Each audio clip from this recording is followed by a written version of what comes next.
All right, everyone. Big show tonight. We got Deeze in the club. Excited to talk to him about everything going on in the NFT market. We got the LooksRare token pumping, dumping. Who knows? We will find out here after the jump. It's Club Top Shot on a Tuesday. Let's do it. Damien, you can retire. Let's call up Steve Kerr right now. Tell him you're done. 3-on-2 game. Oh, I'm an incredible basketball player. Awful shooter. Awful shooter.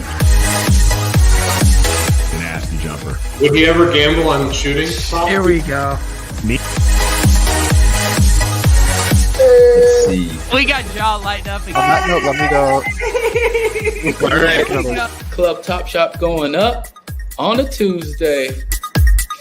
Love.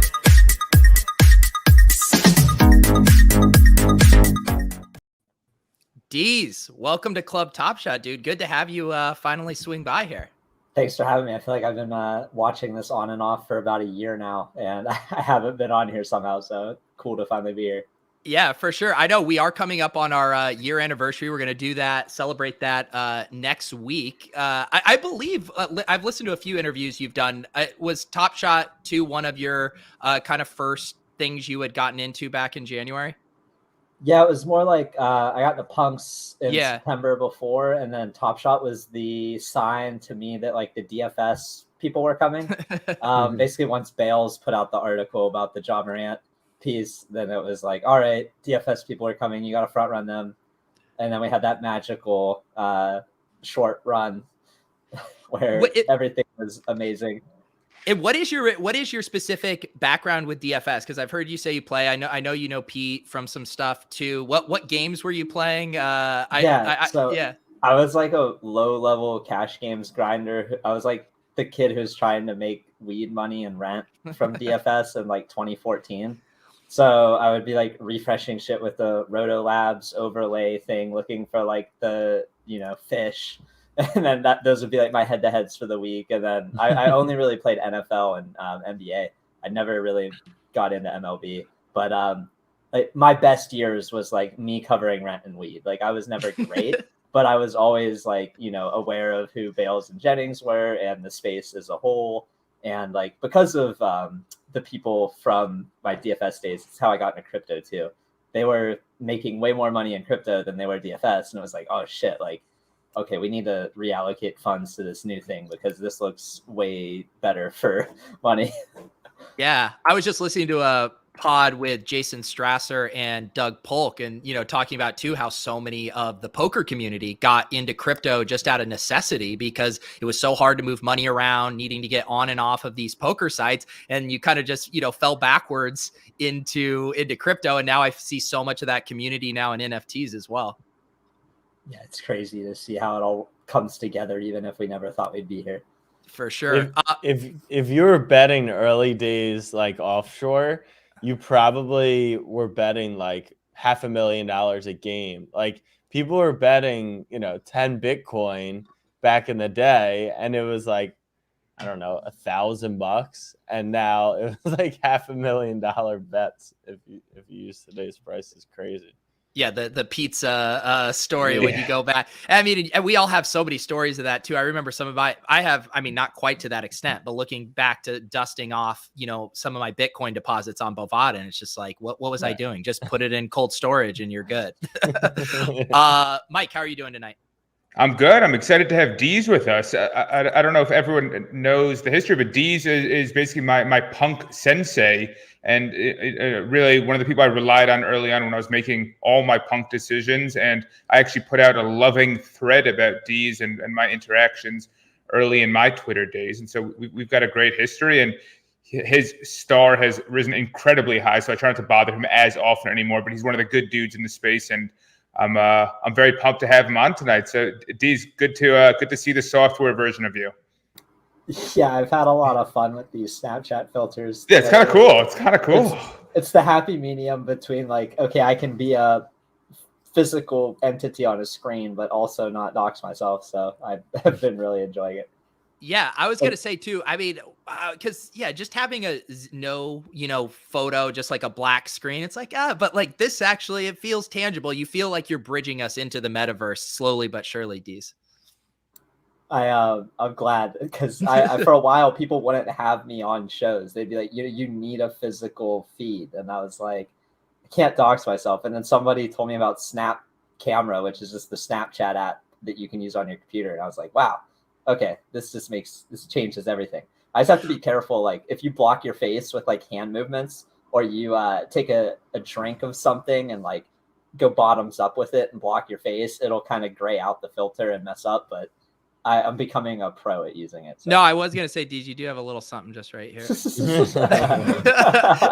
How did you handle that? Because I know you've been traveling a lot. I'm pretty sure you were in New York for NFT NYC, down in Miami for what seemed like forever, Deeze. How do you kind of handle the pseudo Anon stuff, but still, doing IRL NFT meetups?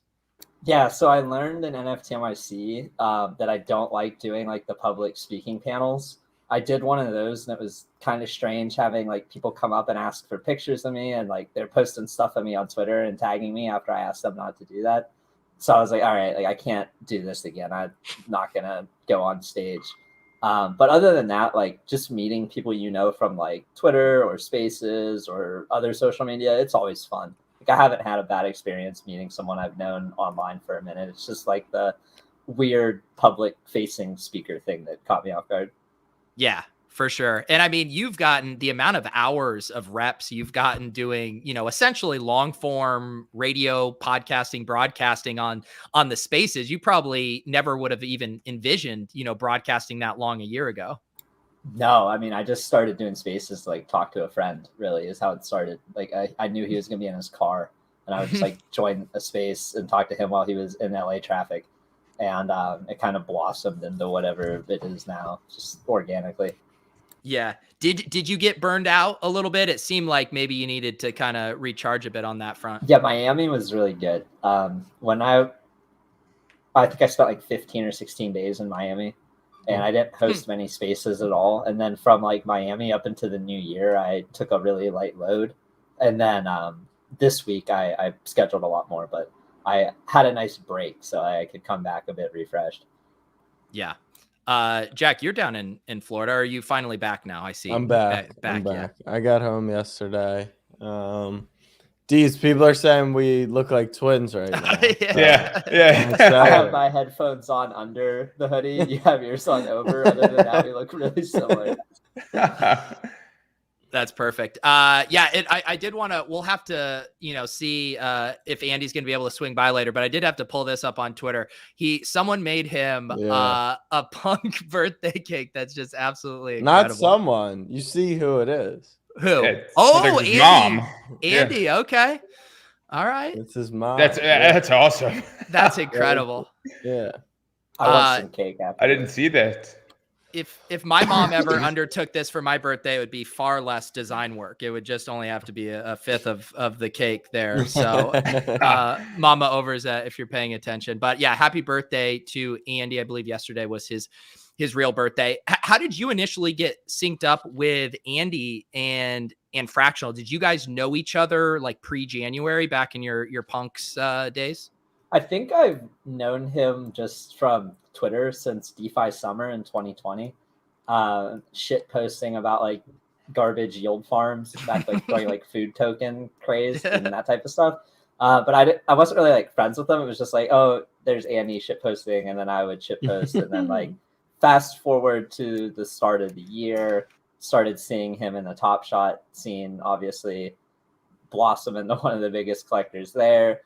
And I was listening to like Delphi Digital podcast one day, like maybe in May, or when I was cutting grass. I was like listened to Andy talk about Fractional, and I just shot him a DM and was like, yo, I've been looking for like basically a platform to work for that I like really believe in, and yours is the first one that I've heard about that like I actually think aligns with what I want to do in the space long term. And we talked for like 2 hours on the phone, and then I talked to the other co-founder for an hour, and I was hired. That's awesome. Wow.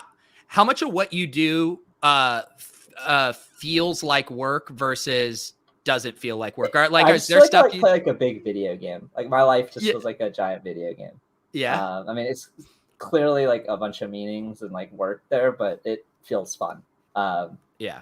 So yeah, I would say like I'm doing this stuff for 18 hours a day most of the time, 16, 18 hours a day. I'm looking at a screen, looking at my phone, like thinking about NFTs, but it just feels like a giant game.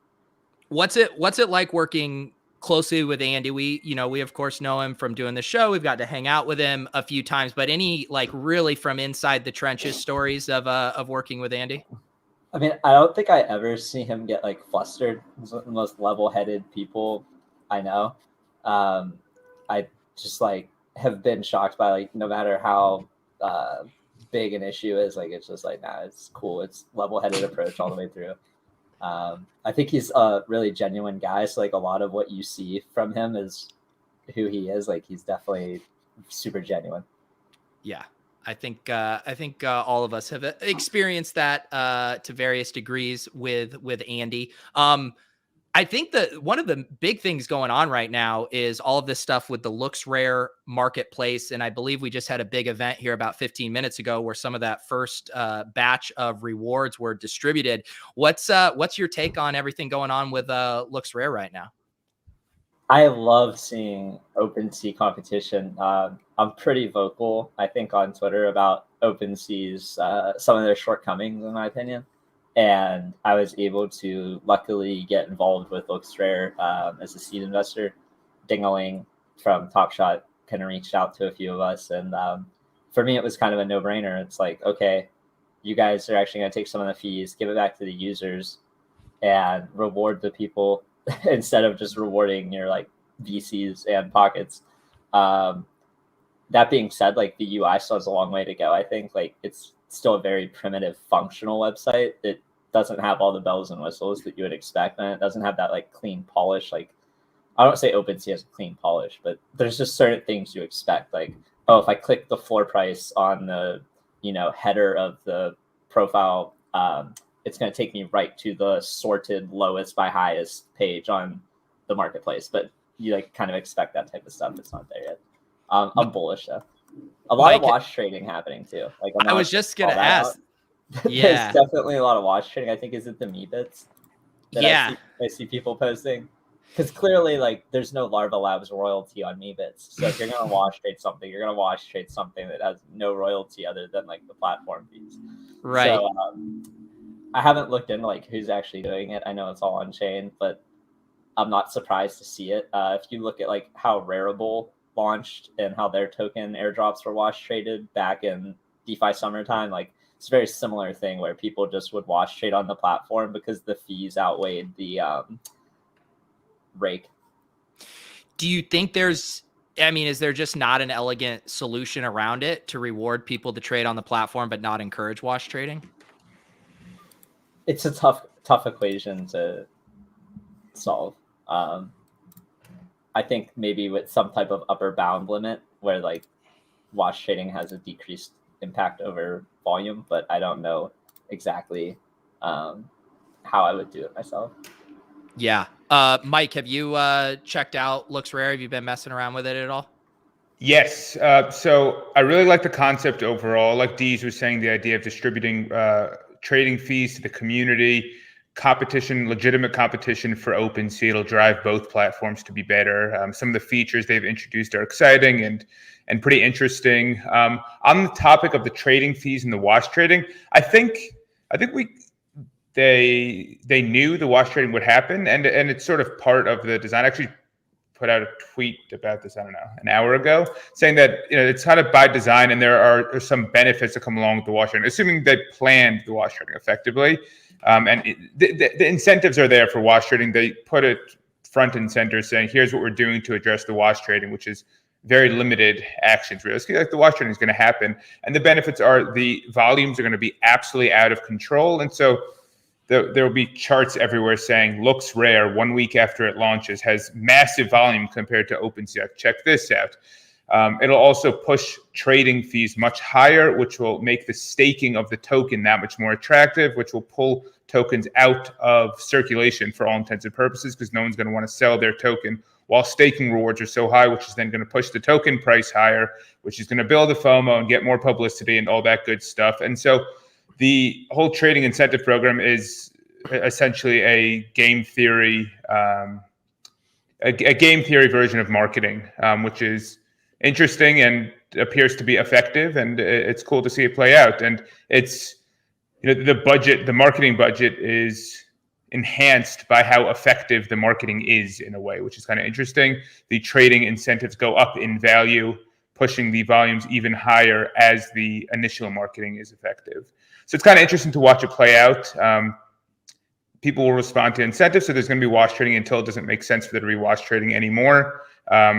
One other side note is Plunge, who's chilling in our chat right now, pointed out to me what Carlini did with Penelope today. Did you guys see that? That he turned off royalties and basically said, wash trade Penelope's, we need to get it to 1,000 ETH, so it'll be verified on LooksRare. This is the quickest and best opportunity to do it, and then the trading fees on Penelope's going forward will count towards this trading incentive, which will hopefully get new eyeballs there. And I thought that was a pretty interesting and creative plan by Carlini that I'm sure will be copied by 75 other projects tomorrow.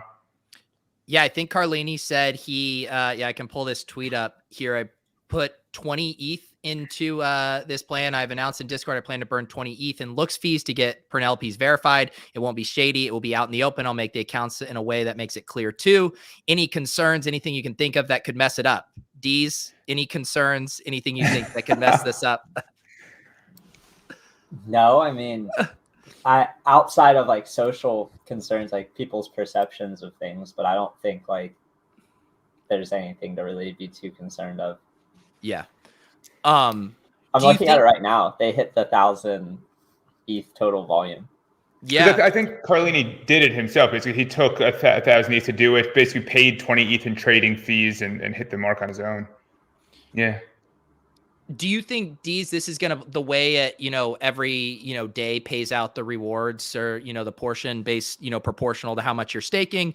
Do you think we just see the same thing play out where people do a bunch of wash trading, get their bonuses, dump it, just like on repeat Groundhog Day style, or do you think something could ever change in that regard? It depends on, I think, if people buy into just staking the rewards as well. Like right now, I think it's 1,200% APY or whatever, something ridiculous. So if people keep buying into that collective compounding meme, kind of like how people, I don't want to say like ohm, because it's not like ohm, but if people just collectively buy into it, it can keep going up still. But I would assume that most people sell the rewards to ETH like ASAP. That's how Rarible was. So I would assume it's similar here. But I think maybe like you couldn't stake Rarible token. There was no use for it at all. Whereas here it's like, okay, well, if I get 1,200%, and if more people keep wash trading, I'm still getting a cut of those fees. And that's like, I just claimed that one of the things about LooksRare that I really like is if you're a seed investor, you also have your tokens like accruing rewards. So even though mine are locked, they're still getting rewards. So I think that's kind of interesting as well. So I can like go in and look at that panel and see like, oh, here's my rewards that are also compounding with my locked tokens. Gotcha. So someone is asking this on Twitter today. Are there rewards locked as part of the lockup also, or just the principal, I guess? I can try to claim and let you know. I haven't tried to claim them yet. Don't worry.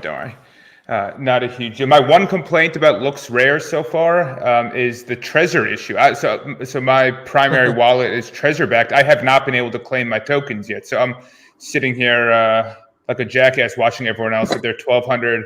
I know they're working on it. They said they're working on it. Yeah, all right. That and 50 cents will get me a bag of chips, So,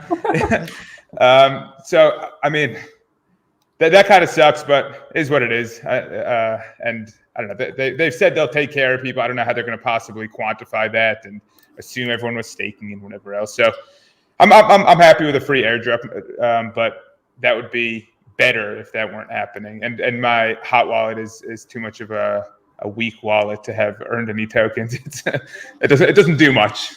Yeah. Jack, have you claimed? Have you staked? Have you dumped? I have claimed, no stake, no dump. I've claimed a few things in the past. I'm trying to think. I claimed Botto, staked it. That was a fat L. I didn't claim Sig because I was away. I think that one tanked. I claimed. Did it tank? That was like 2,000 a punk when I claimed and swapped it. Yeah, I mean, tell me what it is now. I was away, so I didn't have my. I claimed ENS, but I didn't have a lot. I sold that, and then what was the one that just came out? SOS. Gas? SOS? Yeah, I think I did SOS. I dumped that one, so I'm holding on to this one for now. I think what's super interesting about this one is like we've talked about before, these other tokens didn't actually have any value. And even with ENS, like, I don't really feel like I need to vote on different shit within the ENS kind of domain system. But if you own the early tokens of the secondary trading platform or primary trading platform of NFTs, I think that's valuable. And so Mike made a bunch of good points about how it's a great marketing scheme. And I think it was, put together very well. But I think there also is a ton of upside in that it could, in theory, surpass OpenSea or even take some market share, which would make it super, super valuable. I'm curious. We've heard a lot of like the angel investors, seed investors. Do we know who's actually working on it? Like, are they public or are they like private? So I don't know their doxed personalities, actually. I am so easily swayed to make these type of investments that like Dingaling sending me a DM, sending me a link to the alpha, me spending 5 minutes looking at it and then being like, yep, I'm in. What are my options? I probably should have asked more questions, but I know just like from their frontward facing site, they haven't doxed the founders. They just use their like pseudonyms. Yeah. I think, look, it's cool. I don't know. I think they'll have to come out, right? At some point. You can't build a protocol. Sushi Swap was like that. I guess. I don't know. That's kind of just my opinion on the whole thing. I don't think you're going to be able to build another OpenSea without publicly kind of being, you don't need to be a personality necessarily, but do you think it could be completely community built, like no VC funding? Like at some point, if OpenSea's raised $1 billion and they can't even get the servers because there's too much activity, like, I don't know. I question if they can, but I guess like you said, Sushi can. What do you, Deeze? Because one of the conversations too around kind of OpenSea was just how they haven't really connected with the community. I've heard people joke that OpenSea needs a Deeze to be hosting spaces for them around the clock. It does seem like LooksRare is making an effort to be more, community focused. Do you think that is essential for a marketplace to succeed in this space long term? Yeah, long term. Clearly, it hasn't been essential for OpenSea to succeed so far. So, but I think like long term, I mean, I do see OpenSea get involved with a fair amount of like spaces and stuff, but it seems like there's a disconnect between like them having any type of community facing like contact, whether it's on Twitter or like in the Discord or like any type of response. Like I think the big issue lately is how they are not verifying contracts of like something like Alien Friends that has over 10,000 ETH volume. Like they're still not verifying it, even though they're hosting random spaces and like they're on the account, but they ignore all the tweets, which is kind of weird. I think LooksRare is really putting a emphasis on how many people are like staffed in their Discord and like on their Twitter responding to things all the time because they've seen OpenSea not do that. Yeah. How much of, because I've read your tweets for a while and we're vibing, we're just having fun, buying what we like, just enjoying all the stuff. How much of like all the game theory aspects, some of the hot potato nature of a lot of these free airdrops or the Ponzi tokenomics stuff, like where do your interests fully lie, or do you just love the entire melting pot of this ecosystem? Yeah, I think I just, in general, love the whole melting pot. My interests long-term kind of lie in like collecting what I think are either historical or like grail type NFTs. Like I recently was able to get an X Copy 101, which was something I never thought I'd be able to get, but the stars just kind of aligned. It's like getting some liquidity the day before and then having this opportunity. But like I'm more interested in I would say everything, but in general collecting like long-term value and then like trading the short-term value into the fun and hype cycles, but then like taking any capital I make from that and rolling a big percent back to like what I deem as long-term valuable. Yeah, for sure. So do you have, I assume that X Copy was a long-term, you know, wish list items. Are there still things you're trying to rotate into off of your quicker trading stuff? Yeah, there's I've been kicking around an autoglyph for a long time, but I haven't been able to justify it. Right now, I'm hammering out like exactly what I'm going to owe in taxes, and that's not fun. Yeah. And then once I do that, like I have a lot of stuff just earmarked for taxes and maybe extra taxes. So once I'm through there, I'm going to go back to like maybe trying to get this autoglyph. There's still a couple like punk traits I would really like to have. Like a really nice gold chain has always been on my list. I haven't got one that I really liked yet. Trying to get to that Jay-Z party? Yeah, the Jay-Z's white twin just sold to Punk's OTC for like 115 ETH yesterday. It's one of the cleanest ones. Punk's OTC is a machine. I don't mind the market making, but I don't like how they like front run bids. I agree. I fully agree. Just like has taken away, I think, a lot of bids from the marketplace in general, where now we look at it like, oh, well, I can put my 70 ETH in this bid, but like even if it gets accepted, I'm not going to get the pump because I'm going to get front run by this guy, which is kind of shitty. Yep. But yeah, I mean, Punk's OTC is a machine with how many trades and how he makes the whole market, basically. No? Yeah.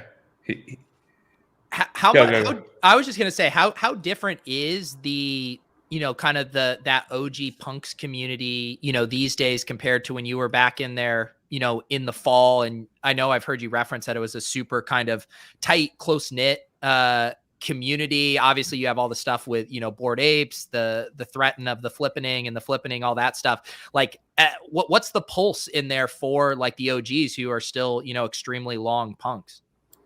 I think the Discord has really changed a lot over the last year. It's now, I wouldn't even say like the pulse in there is representative of the OG Punks community. It's been, I don't want to say co-opted, but it's evolved to be a different place than it used to be. I think like in general, Punks OGs seem to be like pretty hands off. Like a lot of them have already made it and are comfortable, but you don't see them like pushing Punks like Ape community or Cool Cats community or other Twitter or other NFT communities kind of push theirs forward. And I think like people are starting to realize, especially newer market participants, that they want to bet on like execution risk, or like they want to bet on the teams putting out tokens and new roadmaps and events. And like that just makes Punks, I think in their eyes, less shiny or less like upside. So people are just chilling. It's the same, I think, as it was. People like the art, but the hype of the NFT community in general has moved on from that chat, I think. Yeah, that's interesting. Mike, do you still hang out in the Punks chat at all?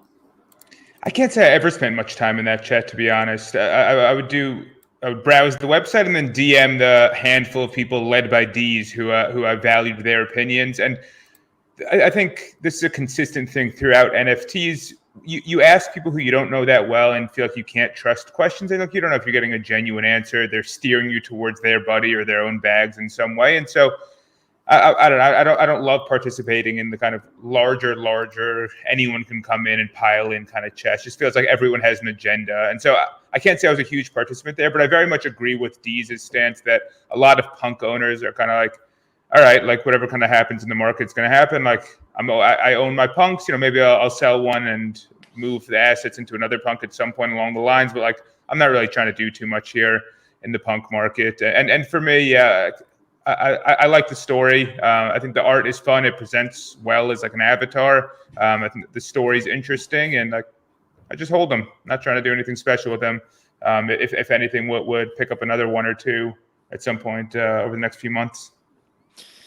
Deeze, you mentioned getting a DM from Dingaling about LooksRare. Is the place where you get the majority of your alpha from DMs, or do you still have your kind of circle of trust, your people where you get stuff? I'm curious because you have to just be overwhelmed with potential opportunities.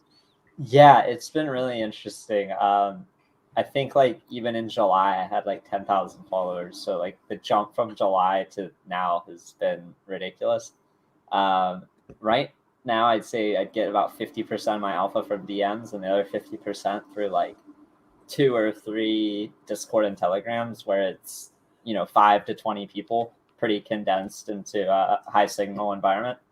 And then on top of that, we have like some channels in our work for the Fractional Discord. There's some alpha in there sometimes, but that's generally where I spend most of my time. I don't catch a lot of stuff. Before, I used to get a lot of alpha actually just from like Twitter and following a bunch of people, but now it's fire hose that I can't even like step in front of. So I have to be less like, I don't know. I used to literally just watch Twitter and Punk's chat. I'd have a monitor that was both screens, Twitter, Punk's chat, and I'd watch that for like 8-10 plus hours a day. Now I can't do it because there's just too much shit coming through both of those pipes, and there's just like no signal there. And one other thing I've noticed too, and I wonder if you felt this like hosting spaces, because, after August, I would see, titles for spaces and it would be like NFT alpha, like where people think like if I'm listening to a Deeze space and hang out, like, oh, just give me the alpha. Where are the alpha nuggets? Did there end up being like this sense of entitlement for what people thought they were getting from listening to this stuff?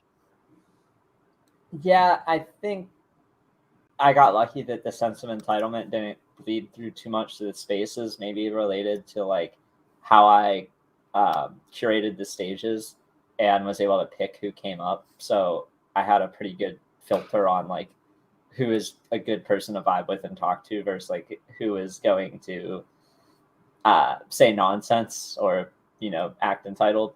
But there's always, those random people who come up and whether it's like to shill their project on something completely unrelated or like to ask questions that are not relevant to your conversation at all. Like those are probably the most frustrating, but they're few and far between. Yeah.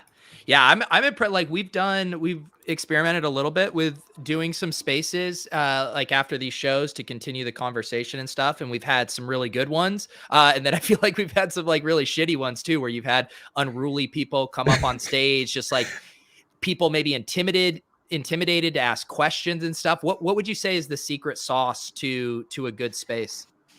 For me, it's like, I always try to have 3 or 4 or 5 comfort people on stage who are like people I've been talking to for a while and know that like if I'm struggling to come up with a question or move the conversation, that they're like naturally progress, like they'll progress it themselves just by talking. So like I think like once you know your audience pretty well and you have like a few really engaged people who always come up, like getting them up all the time and having them up there helps me, because there's times where I'm hosting a space and I probably don't talk for like 30 minutes to an hour, depending on how the conversation goes. Like when I'm hosting a space that's like 4 hours plus long, there's times where it's just like such a hyper-focused niche conversation that nothing I can say is going to add any color. So I just step back and let it go. Yeah. I feel like that would be hard too. I mean, one thing I like about doing shows is like, I'm hyper focused and dialed in. And then like, I'm not a great multitasker. The times I try, I fail. How do you kind of balance other things you need to get done or things you're focusing on while still trying to, curate a good space? Yeah. So it depends on the space I'm hosting, but I'd say it's a pretty much a mix of like 50-50 dialed in and 50-50 multitasking and doing other things in the background. Yeah. The dialed in ones are more like, I have a planned space with planned speakers who are all taking time out of their day to come here and talk about it. So I'm going to like make that top of my mind and like not be scrolling Twitter and answering Discord messages while I'm in it. But then if I just have like a Lindy walk that I continue after a walk and come inside, like I'll just let it go while, you know, there's times where I'm like borderline in a meeting, like having like deep conversations in text while a space is going, and I'm not even really paying attention to the space other than like moderating it in the back of my mind and making sure it doesn't go off the rails. So it's kind of this weird mixture depending on like what was the intent when I started hosting the space. We need to learn from Jack how these, you know, millennials are able to, you know, multitask. Jack's blasting off 45 Snapchats a day while running a business. I'm watching this Grizzlies Warriors game while getting all the information from Deeze. I'm curious, Deeze, how do you value your time? Because what I've seen in the crypto world is, you know, a lot of people have made it, not speaking about you specifically, but a lot of people have made it big time, right? And they have just made so much money that a lot of this is just fun to them. A lot of it is just playing with what they kind of know. But if you find one piece of alpha for you, you could probably turn that into $10,000, $20,000, right? And in the same sense, it's like, well, if you host a space for 30 minutes, do you value that at $1,000, $2,000? Are you not even thinking about any of that? I'm curious if like that working for Fractional, like how you take all those different things into account when you're making decisions on where to spend your time. Yeah, I should be probably more mindful of where I spend my time. That was something I wrote in my 2021 reflection thread of something I wanted to do in 2022 is just like look at my day and look at where I'm spending that time. And I think that's why I did cut back spaces so much, because like for a while I was doing so many spaces that it didn't make sense if I valued my time. If you were going to say like, oh, you value your time at X amount of money, but you're hosting spaces for 8 hours a day, like what are you doing? But it gets to a point too where like I feel like I've made it and have been lucky to get to the place that I'm at, and I don't mind like giving back hours to the community to help like elevate other voices and try to get basically just like grow the pie for everybody in a different type of way. I think like this year I'm coming at it from a much more balanced perspective, but like last year I was definitely not valuing my time enough.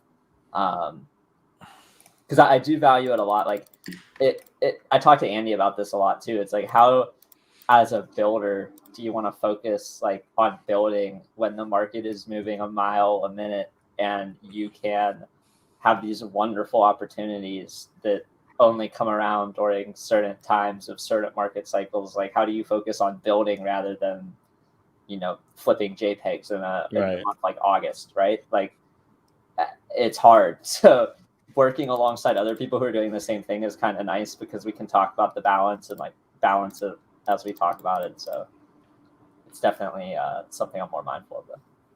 Yeah. I mean, like the stuff with Andy, that he has the time to shit post all day, be building Fractional, you know, spending time with his girlfriend and family. And then he's like, oh yeah, I might just spin up this new, you know, Survivor game in like the next 10 days. It's like, how the fuck I don't know where he gets this time. I feel like he works in like an alternate reality. Yeah. Or maybe he's just, it's not maybe, he is just way smarter than us, and it can just operate at peak efficiency at all times. And he reaches that flow state, I'm sure. That the one that everyone reads about and hears about, but like never experienced it, you know, but it's out there apparently. What's exciting for you these days, Deeze? Like when you have all of these opportunities, it seems like we have an endless supply of profile picture projects. Like, do you still get excited for a mint just doing the, you know, the rarity lotto, all of that stuff? Or are you kind of set your sights on, you know, stuff that's evolving or kind of pushing things in a new direction? Yeah, I've been more excited lately to make a little over like a half dozen angel investments. I think that's a new way where I can get involved without like, you know, minting an NFT project and speculating that way, but just kind of investing in like people doing cool things that I like. That's one thing I'm probably going to do a lot more of in 2022. Also, I still do get excited just like talking to teams and founders of projects and hearing like what makes them tick, what, you know, goals they have for their project and community. I do have fun with the rarity as well. Like I have a lot of fun, too much fun when a new project comes out, and you're going through all the rarities. You're looking at your list of your favorite trades, and then trying to snipe it while the market isn't aware of like what is actually rare and not. Like that's still really fun to me, like a big game, but I don't do it as much as I was 3-6 months ago. Yeah, still have the time. No, that makes sense. Yeah, and what about I feel like we have a few different kind of new metas going on. Obviously, we're mentioning like the token drop stuff. I feel like we're starting to see way more with the staking these games, whether it's the chain faces, Andy stuff with Survivor. Are there stuff that you're excited about coming down the pipeline where NFTs can kind of build on just this, base layer, profile picture stuff? Yeah, I hope I can say this. Forgotten Runes is like coming out with a game, and they're doing a whole like MMO style game with NFTs as assets. So I'm super excited for that, and I'm just excited for more of the crossover of like the gaming to NFT realm. I spent most of my time before Daily Fantasy and crypto playing video games and trading games in these virtual economies. So it seems like the natural progression of those is to have items as NFTs and be able to trade them outside of the game itself too. Yeah, that makes sense. Mike, what's exciting you these days other than diamond handing your precious NFTs? I bought the full set of the WNBA Run It Back today. There you go. So I'm having a good time with that. I was actually very excited to go to the Knicks game tomorrow with the entire NFT community, Top Shot community, but have now canceled that plan due to COVID concerns and a bit of overwhelming time constraints. So that's not exciting. I don't know, usual stuff. I have not been playing so much kind of mint lotto recently. On the topic of time, it's something that I talk about pretty often. I'm very conscious of trying to put real boundaries around the time I spend in the space and on Twitter, and I do an awful job of it, but I'm doing a better job of it now than I was doing in kind of summer, fall last year. And I basically think of it as like effectively how much would I pay for like a far more relaxed and less stressful existence. And like, yeah, you're foregoing profits, you're foregoing activity and kind of fun things, but like I think it's worth it to maintain a shred of sanity. And so I'm really not doing so much mint lotto, spending a lot of time in the Flow ecosystem, especially in the lead up to the launch of Floaty and just cranking away on Floaty. And yeah, the Floaty experience has been a fun time. I've learned a lot, met a lot of interesting people, and I'm excited to launch pretty soon. Yeah, definitely getting excited to hear more about that. Soon, hashtag soon. I know. I mean, this has been the longest tease. I know. Blue balls. I ranted about it with Andy last week. Building on Flow is kind of a pain in the ass. It's soon. End of month our planned launch. Deeze, when was the last time you logged into your Top Shot account? If I log in right now, will it tell me the last time I logged in? I don't think so. I'll do it. I don't know if they have that feature yet. Let me go peruse. It's been a while. And while you're perusing here, Jack, you had a big sale today, right? Yeah, I think it happened last night while I was sleeping, but the Deck the Hoops that we ripped open live on this show. Oh, yeah. I finally listed it. It was up there for a few weeks, actually, but finally sold. If you go to click on it and see the sales history, I'll show you something funny. And friend, let me know in the chat what Candy's doing. I haven't seen that at all, but yeah, the guy... You can see Forthright Goji Berry, which is a hilarious name, has the all-time top buy at March 20th at the bottom. Oh, yeah. So holy cow, 69,000. So by me being a long-term hodler, I guess I missed out on a $70,000 sale. But yeah, pretty crazy. Clearly a huge believer in the moment. That's fascinating, huh? Yeah, really right? Is. Like you would think you bought the ultimate top on the moment, you would stay far away, but I guess conviction is it's the best moment and they're buying it lower. I don't know. That is crazy too, because then it just completely settled here in this like 9 to 15K range. We got our guy No Smock in here on June 13th buying one for 15K. What Deeze, I know you are so far into the NFT ecosystem. What is your take on kind of like Dapper, Top Shot, All Day? In any love or interest there still? I just logged in and realized I have a little over $3,000 in credit that I can take out. So you got the Dapper Stimmy. No, I think I actually 5 months ago I sold a Steven Adams holo for $2,500, and I'm just now realizing it. And that's probably about the last time I logged in. So if you were wondering, about 5 months maybe seems to be my last sale. I told you that coming on this show would be profitable for you, Deeze. I was helping you find the money in your Dapper couch cushions.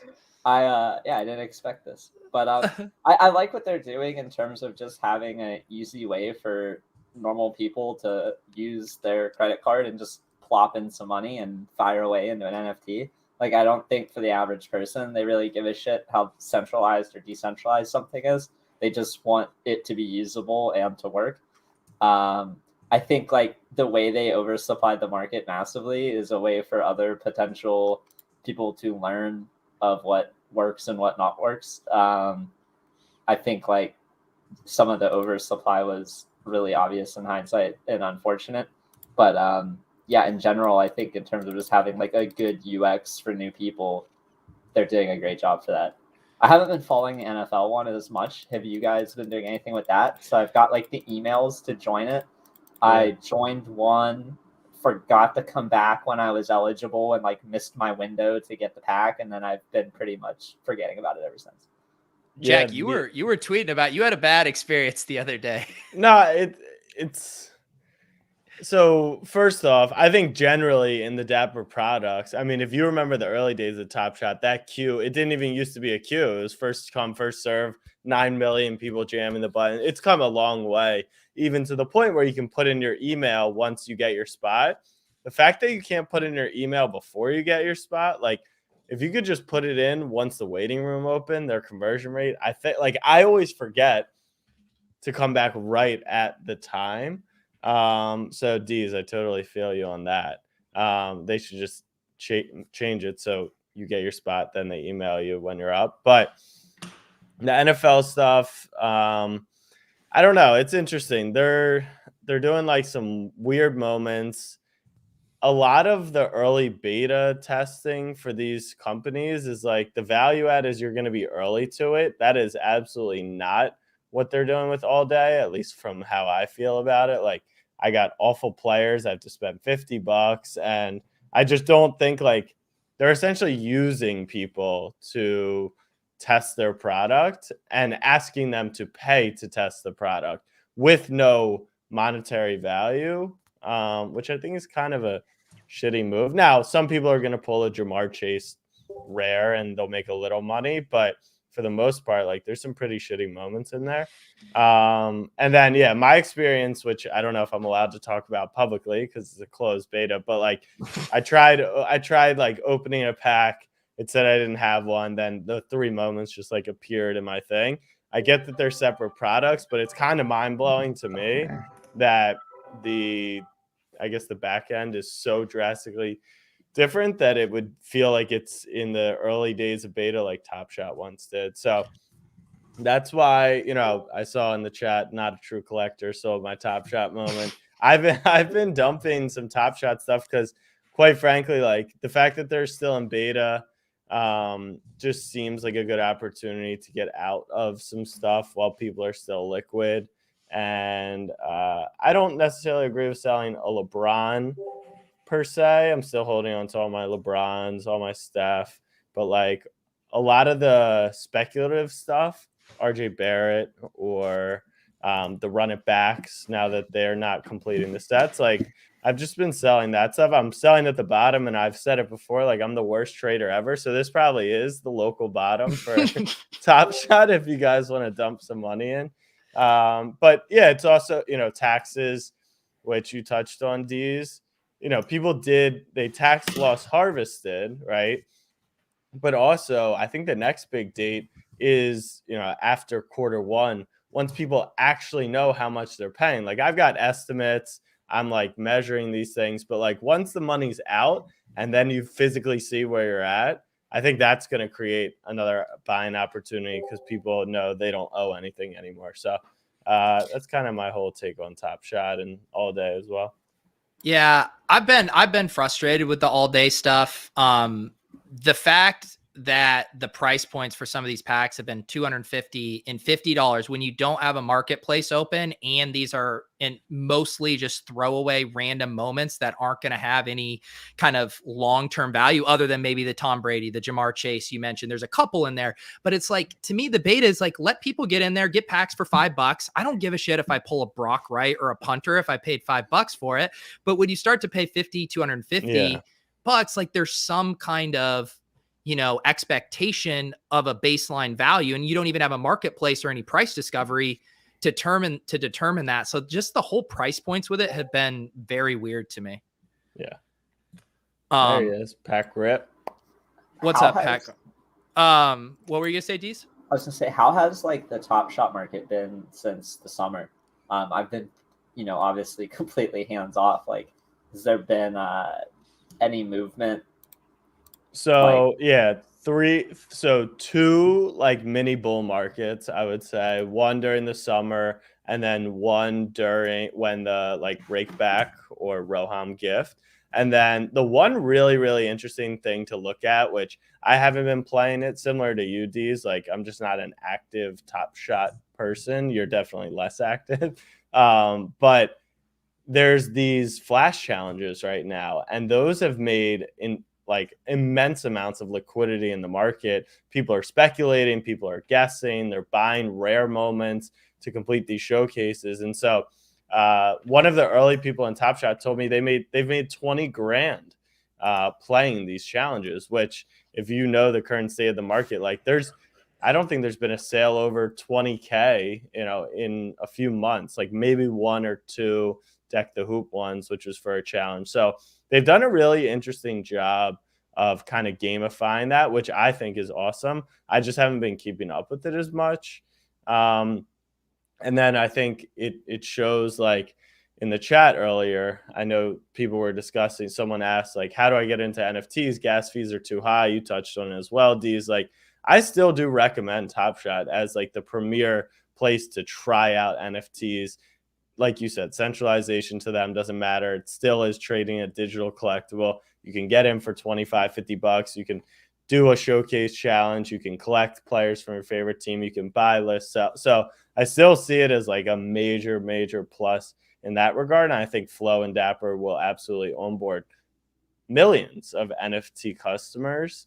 But right now, for the high market stuff, like it's brutal out there. Like, we had a combo, someone was listing their Cosmic for 180K. No one would even offer 150, which I think is not a great sign if that's the premier moment or one of on the platform.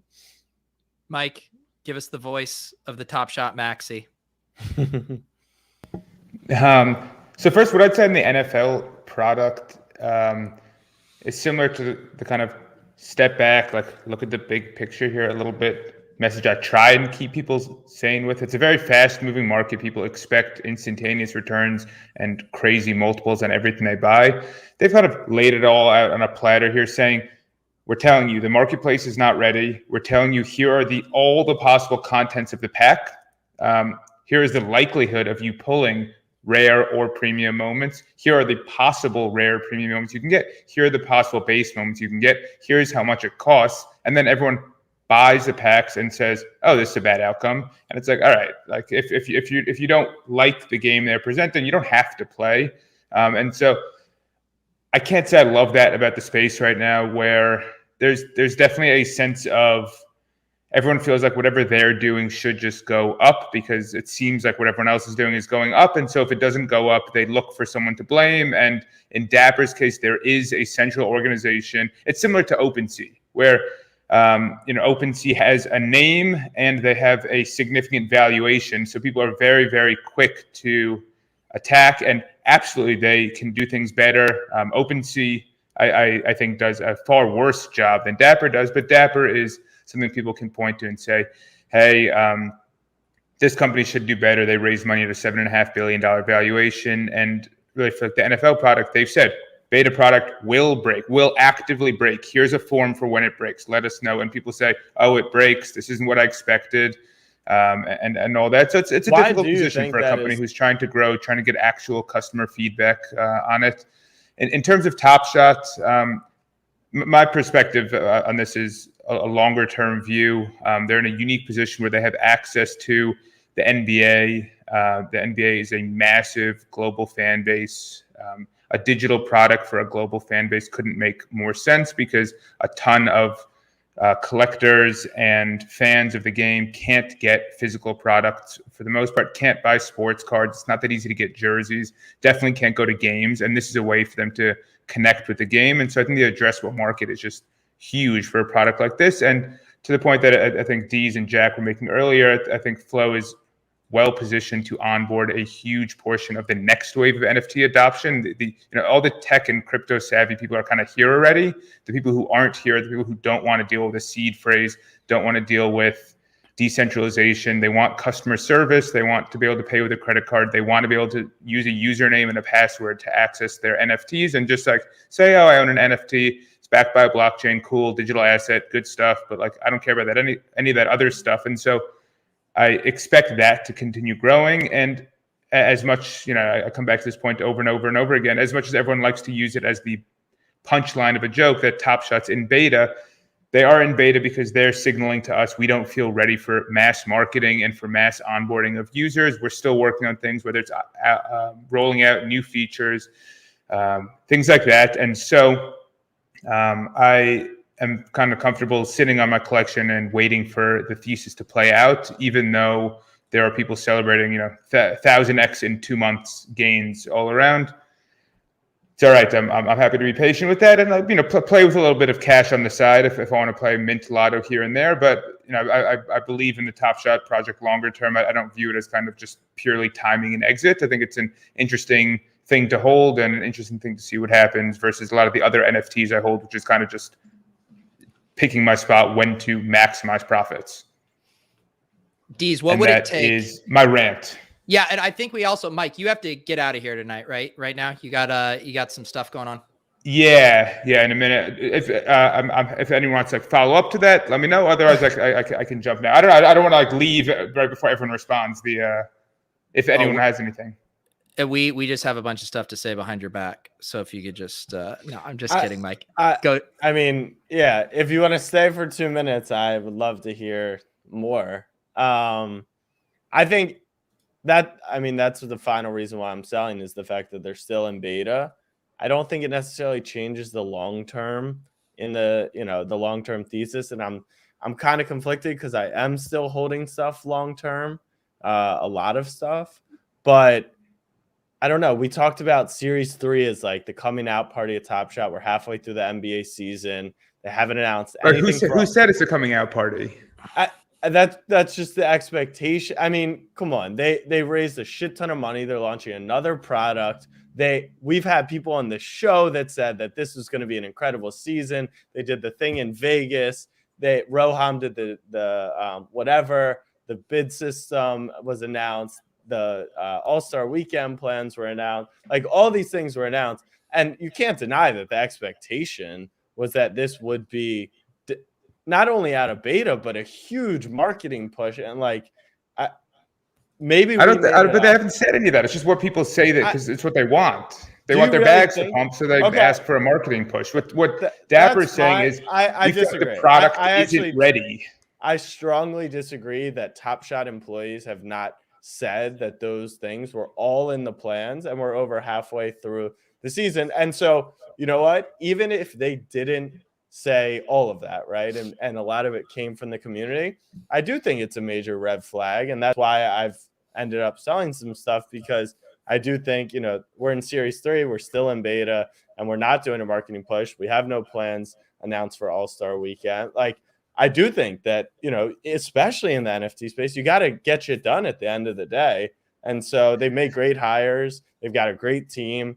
They're definitely building. But I don't know. I guess I don't know. It also comes down to like why Top Shot and Dapper are held to this like bizarrely weird standard. Because they're valued at $7.5 billion. But so what? Like the same way but like is. cryptos could just like do nothing, and that's like cool, and they're worth a ton of money. Like crypto. Completely. I'm just saying, like, Dapper needs to fill requirements 1 to 1,000. Otherwise, they're a disaster. NFT. No, but that's the thing. We're not asking them to go 1 to 1,000. I'm asking them to go. I'm not asking them to go 1 to 1,000. I'm asking them to go 1 to 2. But you're asking them to leave beta before they are clearly, by definition, because they're not ready to leave beta, and for what purpose? So that more people are onboarded, so the value of your assets go up. Like they're saying, we're not ready. So we're not ready. They're doing their thing. But that's the thing. It's like, why? Okay, but the annoying part is I feel like they have built a ton of shit. Like, what aren't they ready for? Answer. Can you? I don't know, but there's something because they're still in beta. But what is it? Because I have no idea. That's like I'm not trying to guess what's going to come next, so I can post it on Twitter so that like there's false excitement. Like they're a huge company with a lot of smart investors and literally the NBA as a partner. So you say why do we go Dapper? And Michael Jordan as a partner and whatever else. Like that's a marketing thing. I don't care about Michael Jordan being an investor. I'm talking about what you asked. Why do we hold Dapper to a high expectation? Different, but we don't. When your company is valued at almost $10 billion, what does that have to do with the NFTs? What do you mean? That has to do with the product that they're building. Product is objectively better than 99.99999% of the rest of the NFT world. And that's why they're held to that expectation. That's my point. But they meet that expectation. You think they've met the expectations of their community? I'm not even talking money aside. I'm talking straight up. I don't think you put money aside because that's what it all comes down to. When the market goes up, everyone's happy with Dapper. When the market goes down, everyone's upset with Dapper. I don't think that's necessarily true. I think it covers up. I think it's a Band-Aid. Still, think about All-Star Weekend. Everyone's shit was at an all-time high. Of course, people were high on Top Shot. They were bullish, but they were still fucking pissed. I'm gonna pit Jack against Jack. Okay, we have Top Shot is so ready they should be exiting beta. Top Shot is such a piece of shit product for the company that they're valued at. Which side do we want? I don't think I said they're a piece of shit product by any standards. All right. That's focusing on a nitpicky detail. You said that's what you just said. You presented. Okay. We have this side of Jack, which is they should be exiting beta. What else could they possibly be doing? And this side of Jack saying that they're a $7.5 billion company. How could they not be doing more? I'm actually not understanding. Are you guys Pete and Deeze? I'm not gonna lie, I kind of zoned out. I feel like we've had this argument like a million times, and it's always the same thing. I'm just saying, Jack. You're saying they should be exiting beta because what else could they possibly be waiting to do? Do you agree? You said that. Yes. So that would suggest there isn't much more they can do to improve the product in your eye. But then you're also saying for a $7.5 billion company, they're not putting out a good product. So what else would you like to see them do aside from marketing? Okay, if you say it depends what you consider the product, right? So the content business around it, the real life activations, right? Like, is that technically part of the product? I don't. I mean, I would say yes. It's a pretty comprehensive. So I would say they're definitely way ahead of everyone else in terms of product, but after the amount of time it's taken, after promises that were made, I am bearish short term on Top Shot because of all those things. That's fine. Let's get Deeze's outside perspective. Everyone has heard us have the same conversation 100 times. Now that you have heard some of the things that are going on within the Top Shot community, Deeze, do you have any takes? I just found out that I have 9 unopened packs. Oh, let's go. That's been interesting. I think like Top Shot seems pretty. Is it uncorrelated from the overall market, or have these bull markets kind of coincided? Completely uncorrelated. It's a 9-month bear market with two jumps. So I mean, in that sense, it's kind of interesting as to like, can they do something that's uncorrelated from the rest of the market? For me, the only things I'm really holding, I guess, I have a Finals S1 set, the rare, not the legendary, a full Cool Cat set that I was duped into believing it was going to have a hella long-term value. I probably should have just sold the Luka when it was like 7K. Yeah. And that's all I really have. I have like 100 moments. So I'm going to let it sit. Like, I'm not trying to dump all these moments and try to salvage what is in here, but I'm just going to hold it over time and see what happens as a relatively small bet to the rest of my portfolio. How do you go through that? Like, how you think? Because I think a thing that I struggle with not being a good trader is knowing when, you know, you're collecting and you're willing to hold on to it, and knowing, hey, I am in this for the money, and I want to make sure that I'm investing in the right places. I feel like you must come across that a lot too, where there's certain NFTs you fall in love with, but you might feel the market, you know, trending in one direction and know, I know this is going down. Now what do I do? How do you think through those situations? Yeah, it's try to like juggle bags between what you like and what you think is going to be the next flavor of the month is hard. When I'm buying something, I generally in mind have like a time preference as to, am I flipping this over the next day or week, or is this something that I'm trying to hold on to longer? And I try to use that as kind of my backbone. If I notice the market is trying to shift in one way or another, I'll cut, you know, a small amount of one part of my portfolio to roll it in to this new opportunity. But it's hard to be nimble and not marry your bags. Yeah, I bet. Mike, I'm going to give you a proper exit this time. This time I'm leaving. I'm not giving you another exit if you bring up more Top Shot arguments. Deeze, thank you for joining us. Great chatting with you. Jack, good back and forth. Overzet, thank you for a good show as always. Are you guys doing spaces or no? I don't know. I feel we'll just go a few more minutes with Deeze and then probably shut her down. All right. Enjoy. I'll talk to you guys later. All right. We'll see you, Mike. Nice talking to you. You know, Deeze was talking about something earlier that I still do think Top Shot dominates, which is the community, right? With the apes, I guess you were kind of referring to how they push apes more than punk holders, right? But Top Shot community is definitely still the most rabid fan base. People are still tuned in for the most part, unless you're a hardcore NFT trader. I feel maybe it's the people I follow, but I do get the sense that it's because people care. And I think Mike always touches on, like, you know, it's because it comes down to the money. But I feel like the new kind of influx of Top Shot users has nothing to do with the money. Like, they're not early. They didn't have a lot of money in it. They're not even the ones that are burned. They just like want more from the product. Which I guess it obviously takes time, but you see it in the chat. Like, we've been in a very long bear market. People are still very, very intrigued by Top Shot. Is it going to work out? So I think that they definitely have that going for them. Yeah. Like go ahead, Deeze. Seem engaged. As someone who isn't always in it, like I still do see the occasional people on Twitter, not only just like the bigger accounts that I follow that are whales and Top Shot, but also some of the smaller accounts. I always think that that's like a good sign, because you have that like baseline of ravenous community members who, no matter like how much they get dumped on, they're still here. So like, I don't want to take their goodwill for granted, but that is like something as a trader you want to look for, and knowing that like, okay, there might be still opportunity here for upside.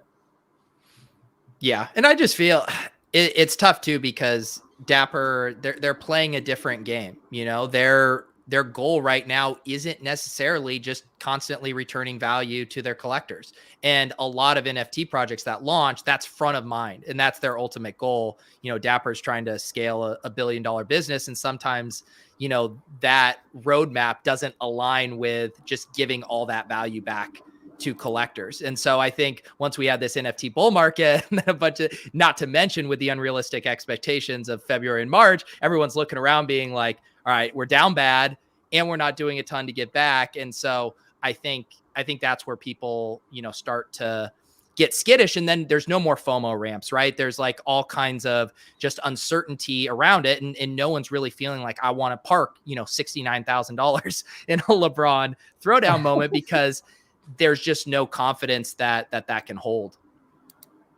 Yeah.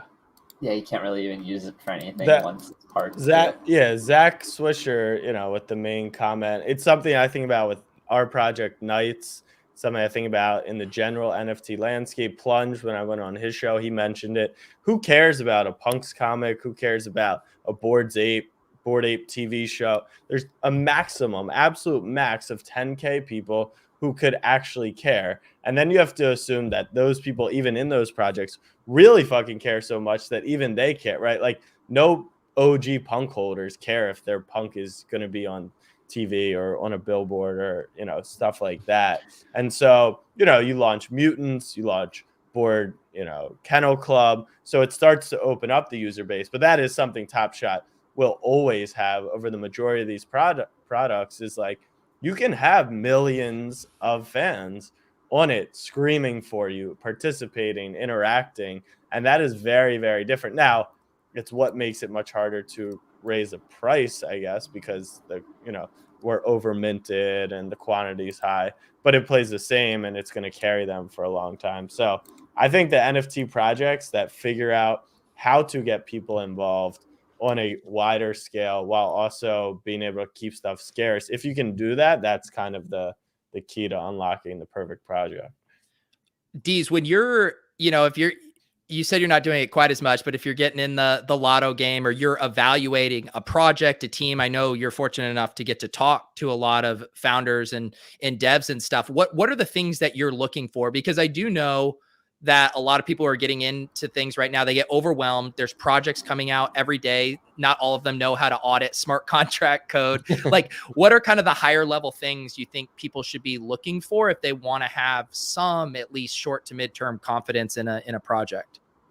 Yeah, so I guess things I look for when I'm talking to a team is I'm looking for what is their track record, both behind what they're building, but also what did they do before. Like an example is someone like Klon from Cool Cats, who back over the summer when Cool Cats were like 0.1 ETH, basically free, he came into a space and was just like, yeah, I've been drawing this cat for like 5+ years now, and like, here's my Instagram page, and you go there and it's like literally this blue cat that he's been working on. So like, you think to yourself like, oh wow, this is someone who before they even knew what NFTs were, like they had this idea for this world and this thing and they're running with it.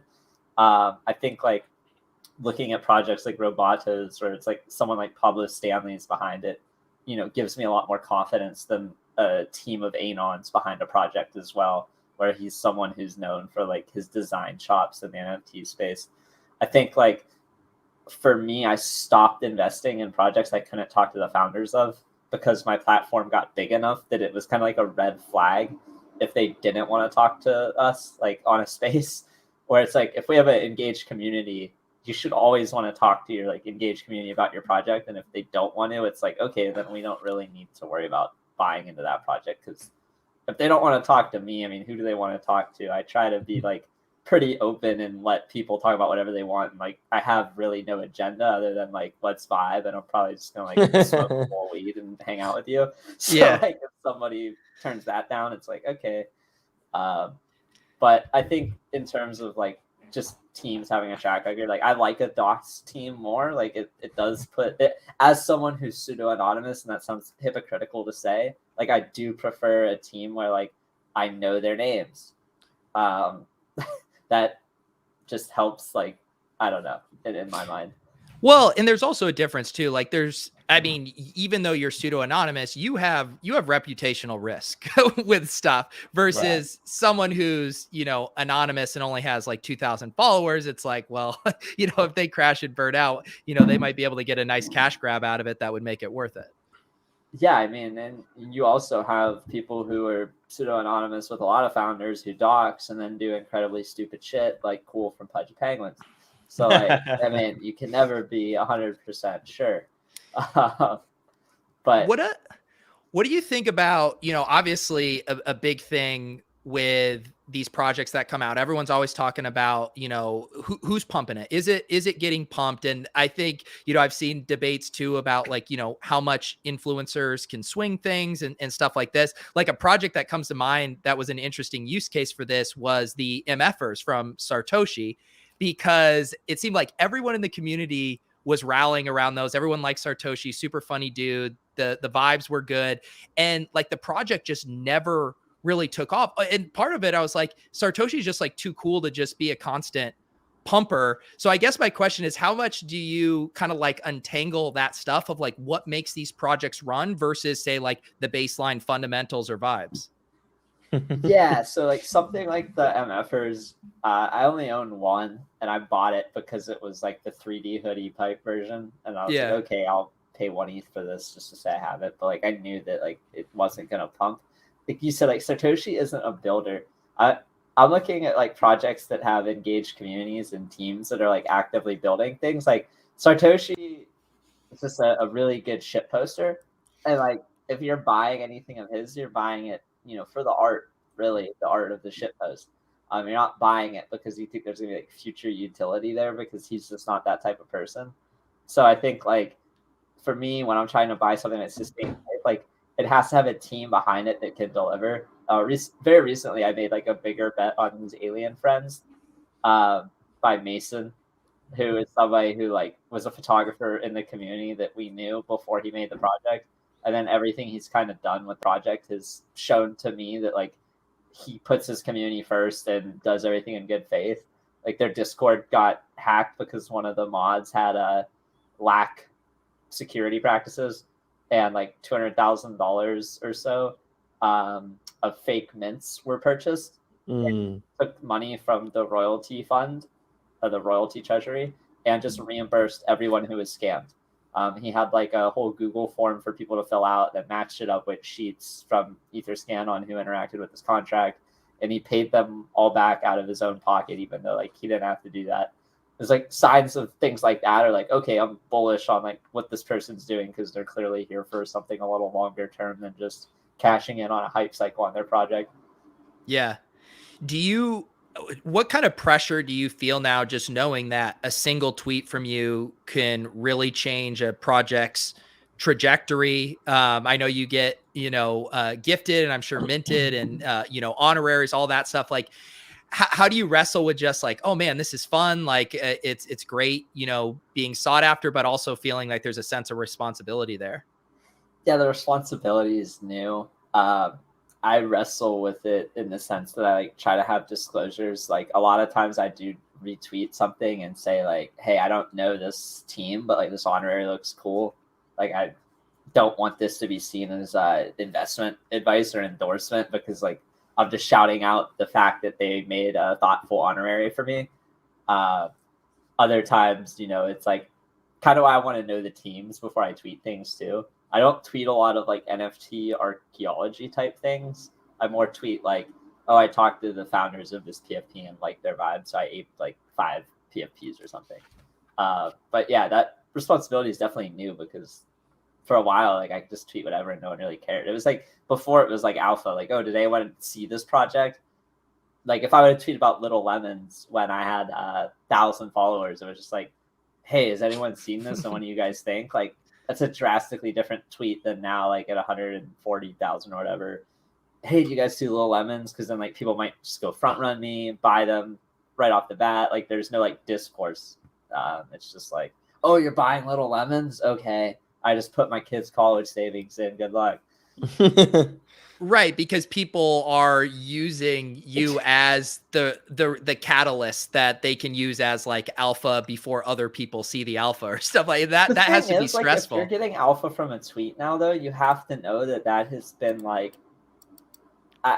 you're buying an orange that's been like juiced and squeezed already. Like it's just like this mangled peel with like some pulp in there, and that's it. But it's like not a fruity orange. Like by the time it gets to Twitter, it's just juiced. These I think we just came up with the new replacement for, instead of saying NFA, you just say this. What I'm about to say is an orange that has been completely wrung out. It is no longer edible, but check out this honorary I just received.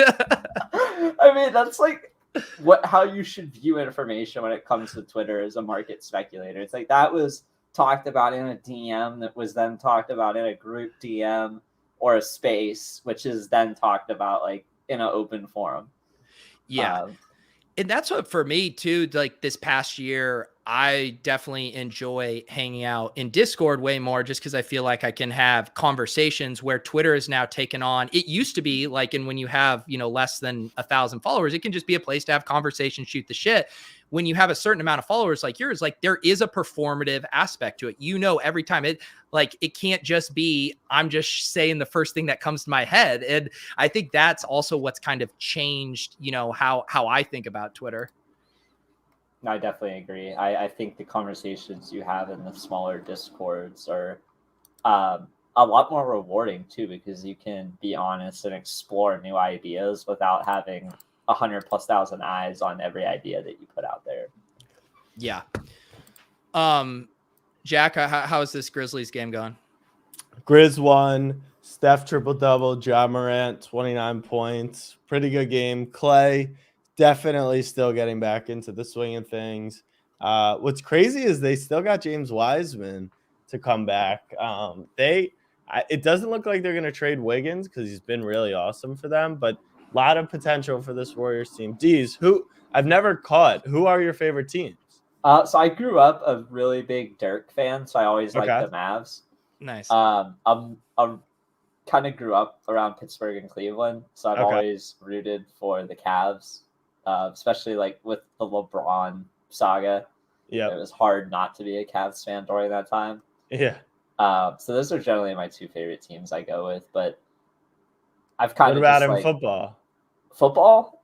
Yeah. I started out as Miami Dolphins fan, actually. Hands up, let's go. I have since started rooting for the Browns as well. My whole family is Steelers fans, so like I never rooted for them growing up because I didn't want to be like my family. Yeah. But I didn't want to root for the Browns either because all my friends like the Browns, so I just picked the Dolphins when I was like 5 because Dan Marino and the colors, and it was just like I'm rooting for them because like Dan Marino is sick and the colors are the best colors in the league. They do have the best color palette in the NFL. I still think they do. It still holds up. Yeah. Yeah. When was the last time you played DFS? I know you were in. We were in an underdog draft a few months ago, but in the DFS streets at all? I was shooting off like $20 lineups in the Yahoo this year just for fun. Nice. With their stupid overlay. Made a few $100s and just cashed it out last week, but I haven't been playing like more than a few $100 a weekend. Yeah. Well, the reason I know you're sharp is because, like you said, you're playing on Yahoo where there's all the overlay, and I just keep going back to DraftKings like someone in a bad relationship who can't quit. Oh, Pete, how'd your cash games go? Not good. I only won 36% of them. So, a bit gone wrong, Jack. You know how that goes. The content play. I week 18, I didn't even play it in DFS. So I was just like, I don't know. It was actually a tame week as far as we thought there'd be all this late news, inactive scratches, people resting, and then it just didn't happen. There was like no value on the slate. You thought week 18 would have been like play whoever you want because there's so much value, and then that didn't even end up happening. I would have fucked it up 100%. So who were the busts for cash? Did you ran Taylor? So yeah, the big decision point was if you paid up for both Taylor and Cup, or if you did Justin Jefferson with Cup. And I was just like, what? The Colts have to win. Jonathan Taylor, setting records. Like, this is a smash spot, right? No, it wasn't. Carson Chalk running back is my favorite to fade. And like, I've only played GPPs for the last like couple years when I do play. Like, I'd never just like decide to fire in some couple $100s into cash. Like, I'm just like, okay, if I'm going to put a couple $100, it has to be like single entry GPPs. Or the Yahoo overlays. But like chalk running back always tilts the fuck out of me. I fade it every single week, no matter what. And like the weeks where it's Derrick Henry, 200 yards, 3 touchdowns, is just like, fuck this. Like, I don't even want to watch football the rest of the day. What do you do these days to like escape NFT stuff and just being in this headspace? Or I don't want to make the presumption that you are ever looking to escape it, but are there things you like doing outside of all of this? Yeah, I like, I've been on a big mushroom kick lately, like exploring psychedelics more. I think that's like a really good way to just like escape everything in general, not just like NFTs, but it helps me kind of like compartmentalize and get out of that same headspace. The weather's gotten pretty cold, as I'm sure other people are feeling it too. Like, I used to walk for 2 or 3 hours a day every day, just go outside. Now that it's like 10 degrees here, I'm not walking.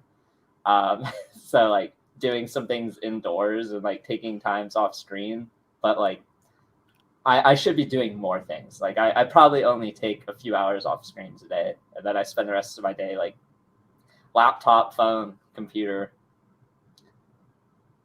Yeah, I know. And it is weird too. I'm feeling the same thing now too, with it's like COVID bearing down around me now. We have all the indoor mask policies are back. So even going to the gym is tough. And it's like, part of the NFT stuff and probably why it took off so much was because of COVID and everyone being inside. But it's like, there does come a tipping point where it's like, yes, we have lots to entertain us, but when you're looking for escape and it's freezing and you can't go anywhere, it does start to get a little claustrophobic.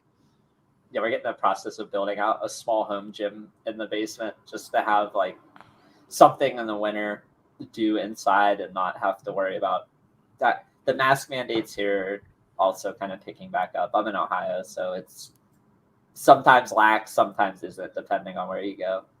It's a weird. Yeah. I've been in like northern Arizona where my wife's from. No one there wears a mask. Like, they don't care. It doesn't exist there. And then like spending time in New York City for NFT NYC, it was like everything was masks. You got to eat outside no matter what. Like all this different stuff going on. And Ohio is kind of like a mixture of both. It's someplace, it depends on where you go and like what the vibe is there. It's really weird. It's so funny because I feel like if everyone just either got to listen to you talk or read your Twitter feed and then you polled them on which city or state you lived in, I feel like no one would guess Ohio. No, probably not. What would they assume? Like New York, Miami, or you think he gives off vibe of a specific state? I could just see it. I could see Austin. I could see Portland, Oregon. I could get Deeze vibes from. Like, I feel like that would be right up your alley. Keep Deeze weird, all that stuff. I can see Portland coming up. Yeah, we're looking at moving. Definitely after tax time, when I get a better read on what this situation is going to look like. Maybe move to Vegas, someplace closer to my wife's family. I'm sure we're going to have a kid in a couple years. And at that point, we're going to be wanting to be near family for all that fun stuff. So there you go. I just want to get out of Ohio too. Just go to a warmer place. I've been here for my whole life, more or less. So yeah, especially now that you have, the Lindy walks, you got to be somewhere where you can get out and do those walks year round. Every day. Yeah. I know. Yeah, I was even thinking about it today. Like, I don't mind bundling up and going for a walk when it's like, 25 or 30. But when it's 10 degrees, it's like, come on. And then like, if you're trying to host a space while you're on a walk and it's cold, like I have these gloves that have the open tips so that you can still like tap the screen and stuff, but your hands are frozen. It doesn't feel great. I know it when you started doing the spaces and then I messed around with them a little bit. I was like, man, Deeze is a genius because it's like I could do content and go for a walk, be outside, kill those two birds with one stone. One, that doesn't work when it's cold out, and two, like actually hosting it and moderating a space. Like that's a lot of work. You might be walking, but you're still having to manage stuff on your phone nonstop. Yeah, I got lucky. I got to the point where I've made so many connections that like when it's cold out, specifically, I'll pull people up and be like, hey, friend, like you're a co-host. You're actually just going to like drive the stage while I jam the phone in my pocket and I'll just pull it out when I need to talk. And then like, you got to have those relationships with people where like they'll drive the adding and removing of speakers while you can just worry more about keeping your hands warm. I absolutely love that. You do so many spaces that you have a I'm cold guy that you can pull on stage. It's just like a general rule where like, oh, there's like, a few friends I trust in here. Let me pull one up as co-host so that they will handle it. Do you think like, where are you at like overall on spaces? Obviously, I would say it's still in beta with some of their functionality. You joked about getting rugged on there. I know even when I like try to add people to the stage, it'll be like really glitchy. Sometimes are you still a permabull on spaces, or would you kind of explore other ways to kind of host community conversations? Yeah, I think Discord stages definitely have a place, especially in like communities that are really tapped into their specific Discords. You have a much bigger, like unlimited, I think, stage where you can bring up as many people as you want. And then you also have like screen sharing. So if you're doing an event and you want to share the screen, like that's pretty big. I think in general, spaces are best for like the podcast audio type content. And I think, the reason I've always used them is because the discoverability and the easy use, just having it in the Twitter app. It's like people in the Twitter app just see everything that's in there. So like by doing it in Clubhouse, you have to see the tweet, click the link, open up the Clubhouse app. And for a while, it was only allowing, people with iPhones to get in. And it kind of felt like this like siloed experience, whereas a Twitter space would just happen right inside of Twitter. So I think just like it being Twitter's baby makes it so valuable, because we spend so much of our time in that world anyway, or at least for me. Like I feel like too much of my life is centered around the Twitter app. So yeah. Deeze, can I ask you something? I guess it's personal, but I'm more curious on a bigger level. Like, what do you want to do long term? Is it always crypto? Is it always NFTs? Is it a project? Is it continuing to build other companies? Like, what's your passion for work? Yeah, that's a great question. And it's something I should ask myself more. I think in general, I never thought I would be in a space like this. If you just go back to like the pandemic in 2020 and where I was with my job at that time and my savings. And I've really had to ask myself that question a lot. And it seems to come back down to just like building stuff in the crypto or NFT space in general. Like I have thought a lot about like, what does it look like if I sell 90% of my assets and just go into cash and like quit a job, and like, what does that freedom look like? And what do I do with that freedom? And like every scenario comes back to like between 3 and 12 months, me being bored out of my fucking mind, just like doing too many drugs and then like coming back to build something anyway. Yeah. So I'll take like these like 1 or 2 week breaks and go party really hard someplace. But like, I think that's enough for me to come back and build with a fresh open mind. So I think for me, it's just like, I don't know what other space I'd be in other than crypto. And I don't think I'm going to get an opportunity to be on like the front lines of a potentially like revolutionary type tech breakthrough ever again in my life. So like, where else would I rather be than like building on the front lines with my friends? Yeah. It's kind of how I look at it. No, it's such a good thought exercise too, to be like, oh, what if I, could get rid of all my responsibilities, have unlimited freedom. And then you say, what would I do? And then you're often like, well, it'd probably look a lot like what I'm doing. It looks right like now, what I'm doing with which responsibilities. Well, yeah, exactly. Well, I tweeted at who's the gold ape guy? I forget his name. Franklin. Yeah, is it Frank? Yeah, I don't know. He's one of them, I think. Yeah, he's got like 36 apes or something. Yeah, that's right. Yeah, so he got his 36 ape today. Let's say you value them all at $250,000 based off ETH, the floor price. I'm sure some are worth way more. So like that's $10 million. And I was genuinely curious, like to him, like, would you ever just sell all 10 million? Obviously you pay off a lot of taxes and then he's kind of out of NFTs. And I'm always curious if like that is an interest to people who like, crypto has been amazing for them, but part of it was gaining like generational wealth and just exiting. And maybe it wasn't a passion project, or they're not the biggest believer in general, but they saw an incredible opportunity. It's also so fascinating too, I think, with NFTs relative to other investments, that emotional connection to it. Like say you had 10 million in Apple stock. It's like, all right, if I sell that, it's like my identity isn't wrapped up in being the Apple stock guy, where his identity is probably partially wrapped up in being the guy who has 36 Bored Apes. Right. Yeah. No, definitely. Well, I want to ask you, Deeze, because I've now sold some Top Shot moments and I haven't thought back on them a single time. Now, to be fair, they haven't really pumped, right? So I don't think I'm missing that feeling as much. But I'm thinking like every NFT I've always sold, I actually don't ever really think about them again. So I think, Pete, we think about like, okay, if you sold your punk, then like you lose your identity to a degree. And for some people who have built an online personality around these things, okay, that's different. But do you have any like sale regrets that like you actually still think about? And it could just be because it went up 1,000x, or it could be like you don't really know why you sold it at that time. The biggest sale regret I had, I remedied it by buying it back for like 4x the amount 6 months or so later. It was like a hyper rainbow squiggle. I minted one and I sold it for like 4 ETH because at the time that was a 4 punk and I just wanted another 4 punk. And then like 6 months later, I realized like I might not have a chance to buy one of these at like a cheaper price ever again. So I bought it for like 16 ETH back. And that was the only thing I've ever sold where it actually made me think about it for like months.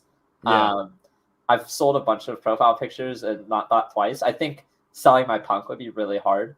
Like the 3D hoodie pipe has kind of been my brand in my way, but selling other punks or other NFTs isn't too hard. And I would agree with what you said, where it's like very rarely, if ever, do you look back and think like, oh man. And even if it does go up, you have to look at where you took the capital when you sold it and where you reallocated it. Because I have plenty of things I sold early, but by selling it early, I was able to get another like 5x or 10x from something else. And when you look at it that way, it's like even easier to not really care too much about it. All right. Let's wrap up with this. I have a question for you. Oh, go ahead. Go ahead. No, I just see Clairvoyant, who we obviously love here. His comment, 10 million is generational wealth, not with inflation these days, in my opinion. So, I mean, we're laughing, obviously. I think $10 million is generational wealth. Like, I don't think you can argue that. It just depends what type of life you want to live. And with the cost of things now, like $10 million actually won't, if you want to live 2 houses and vacation and pass it on to children, like, it's maybe not, but you can definitely, $10 million is a lot of fucking money. But it feels like in the crypto world, it's not, to Clairvoyant's point. Like, is there a number in your head? You don't have to say the number, but is there a number where like, you're just like, okay, I've got this saved up, I would move it to cash, and then I can still build, enjoy, party, be in crypto, but like I know I'm good. Do you ever think about that? Yeah, I mean, I would hope that if you had 10 million in crypto, you would at least have like 2 or 3 million of that also sold in cash for real life shit. Like that would seem pretty stupid to run that up from nothing and then just I mean, for me personally, I think like I need 20-ish% of my, what do you want to call it, newfound crypto money after taxes also in cash. Like for me, that was able to basically pay off my parents' houses. Like that's money that I can do a lot better with than like buying another punk or another whatever the fuck autoglyph that has a XCOPY 101 whatever. Like making sure that you could change the people's lives around you is more important to me than like adding another little bit to my bag.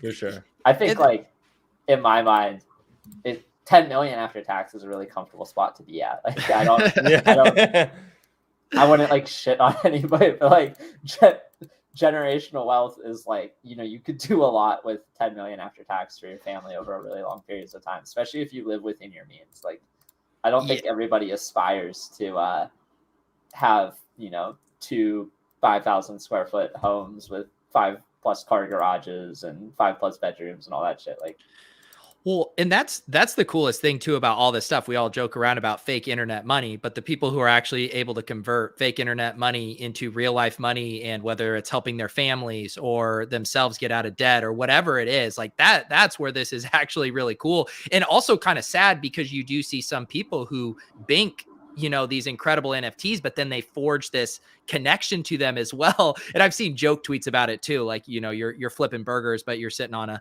$250,000 NFT, but it is a mind fuck for people. And I mean, maybe the perfect segue to end on talking about fractional, you can fractionalize your NFT and cash out some of it while still retaining your brand. I don't know. There has to be a happy medium there. Yeah, that was one of the things that made me bullish on fractional when I talked to Andy. It's more like a combination of also letting collectors get partial liquidity on their collection, but also allowing the smallest investors have an avenue to, quote unquote quality assets, and not just like, oh, I'm a new person with 0.2 ETH, I have to go buy crazy koalas or, slithering snakes or whatever the fuck project is out, because I can't, afford a piece of an ape or a mutant or a punk or whatever. Yeah. So I'm going to be more bullish on us once we get to a point where like we're on L2s and other L1s where gas isn't such a, massive piece of the equation, where like if you want to make a swap right now, you're spending over $100 in gas. And like for our average user, that is a pretty negative EV thing to do given their average portfolio and like what a fraction might, flip for. If they're paying $500 for a piece of a Bored Ape that isn't going to go up 4x, but then they're paying $100 in on gas and $100 out on gas. It's like, you don't want to push people there when it's like not time, but it kind of sucks in the sense that like you have a bunch of people who are excited to be a part of it, but can't just because of gas. So I'm excited for getting over that hurdle. That's, I think, our biggest issue right now. All right, Deeze, final question to wrap up here. We haven't talked about drugs enough. Give me your favorite drug / staring at an NFT or NFT collection combo, like a really, like a wine and steak pairing. I need a drug and NFT pairing.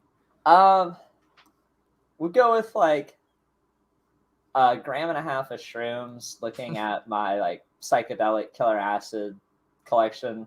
It's like pretty happy place where you could put it up on. What I'll do sometimes is I'll do the screen mirroring from my my MacBook to my TV, and then I just have like the gallery up on a 77-inch TV. I just doxed myself with the hand wave. But this is my long con in asking you that question. so that's like in my mind, my favorite thing to do. There you go. Music too. Like if you have any music NFTs, or like some of my NFTs have sound. Like I have an Avenged Sevenfold music NFT. Those are really nice on shrooms as well. I always think of you. I'm sure you have one of these. I don't know if I've seen you even tweet about it, but I feel like Peaceful Groupies would be right up your. Yeah, your I have 4 of them. 4 or 5. I was gonna say that's right up your alley. No, yeah, I love the groupies. I wish they had like a better rarity structure. I feel like the elite ones are like really elite, but there's like 10 of them, and then the rarities kind of just fall off a cliff. But then like the VR chromey squiggle trait is super cool. I just wish they had like more of a doodles hierarchy where like you have this stratification in the higher range where there's a lot of separation and like speculation. Because I don't know. That's my favorite stuff to trade. I like to trade the higher end stuff. So awesome. Well, Deeze, we really appreciate you taking the time. I know when you spend so much of your week doing content, it's not necessarily your most exciting thing to come and do more of it at night. So we do really appreciate you swinging by. I like the nighttime vibes. They're laid back. Like I said, I took a nap at like 8 right before this, so it was good timing too. And, does Deeze want to open a pack? Could. I do have my Deeze has his packs. I have my one NFL all day pack. Should we close with a couple packs? Yeah, and I've got the clay. I did a showcase challenge today. All right, we'll each open one pack, and I mean we do have an intro for this. Yo, what up? It's DJ Pete Overzet. Welcome to the club. We didn't think things were gonna get popping tonight, but it's about to get lit. Behind door number 2, it's a 3-pointer. 13-25, Kevin Durant. Let's go. We're going to get a LaMelo. We're going to get a Luka. We're going to get a LeBron. Click the reveal. Let's go. God damn it. I don't need another layup. To the window. To the wall. The De'Aaron Fox stripped down my ball. 293 assists. Let's go. Everybody get their drinks. Let's get a cheers tonight before we open up these nice packs. I should have gone and got my vape pen in solidarity with Deeze. Let's see, Deeze, do we need... I haven't smoked anything because I don't want to dox myself. I figured if I had different things going in front of my mouth, it would mess up the filter. Oh, no, I mean, there's only one way to find out, Deeze. Deeze, do you know how to screen share? It's because it would be my honor to walk you through a screen share here. Yeah, let me throw it up.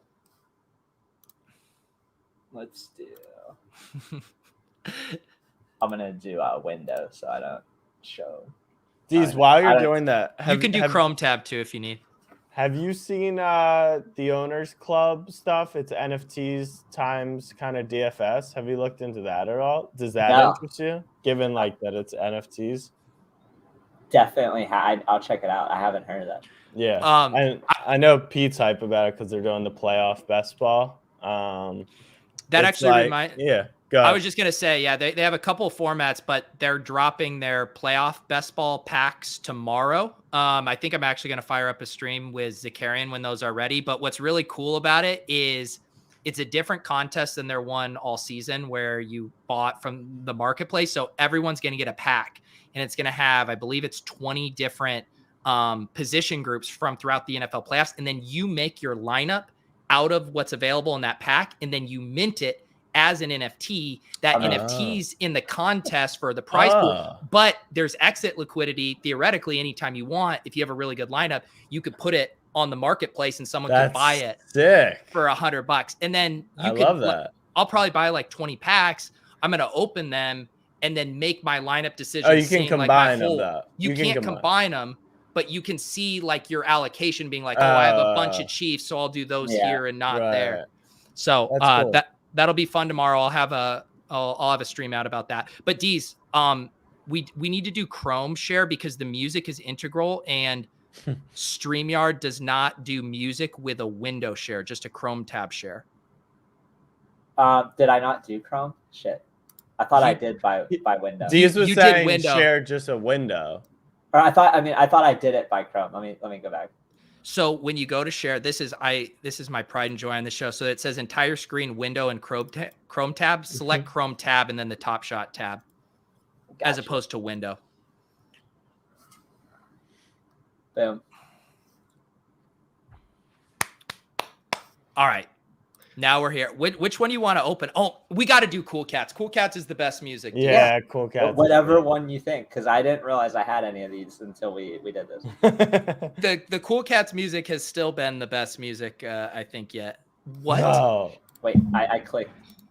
Look at. I clicked the drop button. Deeze was gonna be able to buy all the packs Top Shot's been holding out for info. That's amazing. Right. Do I need to do anything for the sound here? It should be good. No. It looks like it's on. All right, I'm gonna do it. There you go. And play.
I have it like max volume through my headphones right now. Yeah, it's coming through loud. So I wish Mike was here because that PJ Tucker is a series 2, right? PJ Tucker is on his 3rd team since that moment. Yeah, like, he won a championship with the Bucks. He's on the Rockets in that one, and now he's in Miami. That's how long it's been. It's insane. That's wild. And that's not even series 1. So long. Yeah. It aged nicely, Deeze. That's how we know you're a true collector, sitting on your Cool Cats pack for this long. What? I don't remember when they gave me this. I've had the full set for so long that I probably just forgot about it. Oh, look at that. Set. I have the are you in the Discord and everything? On my shelf somewhere over here. Nice. Oh yeah. You want to do one more of your packs while you're here? Yeah. Which one would be the? Let's do fresh threads. I don't think we've ever seen that, have we, Pete? I don't know if we have. Let's do fresh threads. I have 4 of them. All right, I'm putting the music back. All right.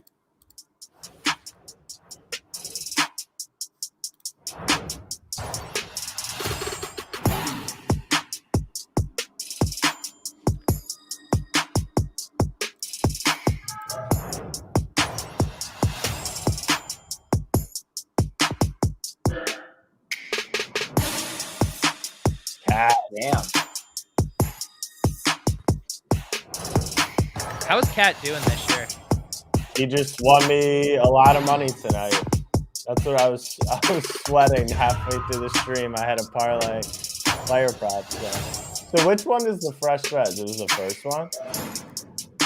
I guess. Yeah, sure. Oh, because him on a new team. Got it. We should have gone. We should have gone from we should have started with fresh threads and gone to cool cats. It's gonna be hard to get that hype again. Hard to get the cool cats back. Could open up another fresh threads. Yeah, let's just rip. Blasting off, as the kids would say.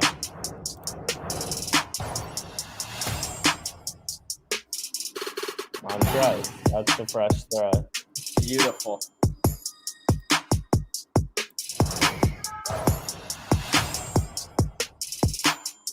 Boba. So you said you love. I was gonna say, do you still have love for other Mavs? Yeah, you kind of have to. They're like the white European dude magnet. Like I have to smoke a bowl. Talk about a Deeze moment right there. Did I see you got traded, Jack? Yeah, I was literally gonna ask you. Did you know the big news on Bull? I'm devastated, man. Bull living in Denver was too perfect. Where did he get traded to? Detroit, was it? Yeah, somewhere shitty. I don't think he's played yet, but look at Pete with that knowledge. And your boy FEV has been on fire. I know, man.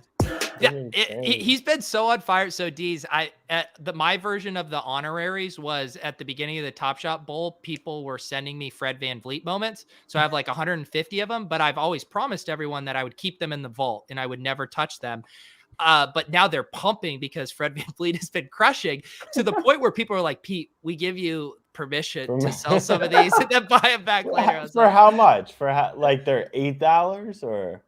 I mean, when you have 150 of them, if there's like a $5 move, it starts to add up. When they double in price, from $5 to $10, like All right, let's do one more of these. Deeze, you want to do Seeing Stars? Yeah, for sure. I don't think I've opened up a pack from any of these outside of the base set. Yeah.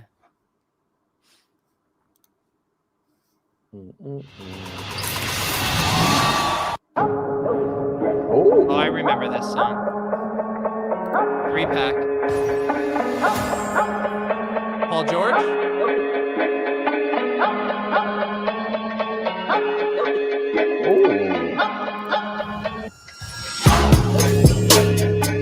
James Harden. That's a nice hero.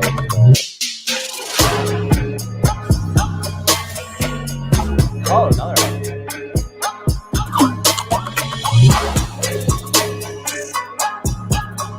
Nice cereal on that too. Double Harden and Paul George. Double Harden. That's nice. Not mad at that pack. There you go. There you go. Thank you, Deeze, for opening 3 for us. We appreciate that.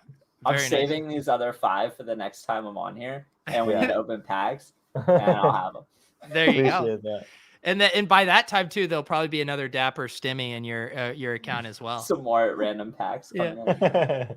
So this is my first ever NFL pack that I've purchased. I saved it here. Hopefully I don't get this is a new terminology, the claim in open. What does that mean, Jack? Why do they say claim? Because so this is where it got messed up for me. Apparently the NFL wallet and the all day wallet and the Dapper wallet are potentially 3 different things. And so when you claim it, it sends a message on the blockchain, I guess, that transfers it from where you bought it on all day to somewhere else or vice versa. I don't know, but you'll see when you hit claim. But this is what happened. I hit claim and then it just disappeared. And so you guys can't see it, but I just got a pop up then I just hit claim here. Yeah. And then you see down here executing your transaction on the Flow blockchain. Because the pack is an NFT. Okay, that makes sense. Which is totally not something that NBA Top Shot people guaranteed, was the ability to trade packs in the future, which is why we all held on to packs for so long. I must be making that up, right? The Flow block. Maybe send some gas on it, Pete. I am gonna fast gas this. Yeah, fast way on this. Yeah, please fast gas your Flow transaction. I just Venmo'd Roham $20, a priority miner fee. Sounds pretty centralized, Pete. All right, here we go. Now we got the open pack. I haven't heard the music. Same little let's go. That's stinger. Cool. All right, 3 moments here. So the basic. All right, let's see what we can get. Oh, Antoine Wesley. Okay, it was a dope catch though. But this one tilts me so bad because I drafted like 40% Rondell Moore all year, only to watch this motherfucker play over him.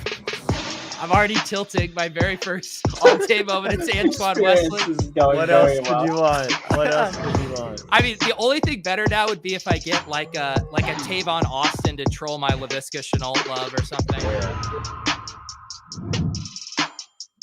Aaron Jones, all right. Okay, all right. Did you score this?